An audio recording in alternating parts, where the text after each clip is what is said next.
வணக்கம். பீட் எப்படி ஸ்பீடாக நாம் இன்சர்ட் பண்ணுறதுன்றதை இந்த வீடியோவில் பார்ப்போம்.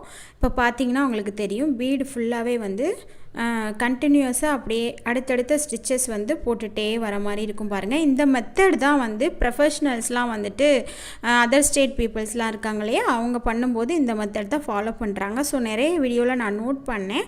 ஸோ புதுசாக அதை நோட் பண்ணி கற்றுக்கிட்டதுனால சரி உங்கள் கூட ஷேர் பண்ணலாமே இந்த வீடியோ. இந்த மாதிரி நாம் கண்டினியூஸாக போடுறதுக்கு ஃபுல்லாக லோட் பண்ணிக்கணும். நம்ம நீடில் எவ்வளவு முடியுதோ அவ்வளோ லோட் பண்ணிவிட்டு நம்மளோட ஃபிங்கர் நீடில் கீழே இருக்கும் நார்மலாக எப்பயுமே.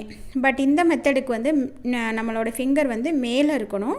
லூஸாக விட்டுறணும். எல்லா பீடையுமே விட்டுட்டு உள்ள செயின் ஸ்டிச் அடுத்தடுத்து போடுறது ரொம்ப மேலே தூக்காமல் ஷார்ட்டாக இப்படி தான் நம்ம தள்ளிக்கிட்டு இருப்போம். ஒவ்வொரு தடவையும் நார்மலாக நம்ம போடும்போது இந்த ஃபிங்கரை வச்சுட்டு ரெண்டாக தள்ளி இல்லை ஒன்றா தள்ளி தான் போட்டுட்ருப்போம்.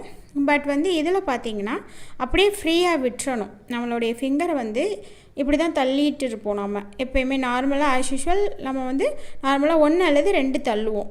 பட் அப்படி இல்லாமல் என்ன பண்ணணும்னா அப்படியே ஃபுல்லாக இதே மாதிரி விட்டுட்டு மேலே பிடிச்சிட்டு லூஸாக விட்டுட்டு நம்ம இப்படியே தொடர்ந்து கண்டினியூஸாக அடுத்தடுத்து அப்படியே ஸ்டிச்சஸை போட்டுகிட்டே வந்துட்டோம் அப்படின்னா நமக்கு ஸ்பீடாக பீடிங் முடிஞ்சிடும்.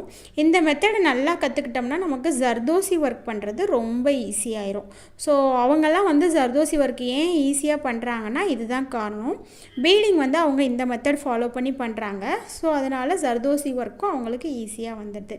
ஸோ இந்த வீடியோ உங்களுக்கு பிடிச்சிருந்துச்சுன்னா மறக்காமல் நம்மளுடைய சேனலை சப்ஸ்கிரைப் பண்ணிவிட்டு பெல் ஐக்கானையும் கிளிக் பண்ணிவிடுங்க.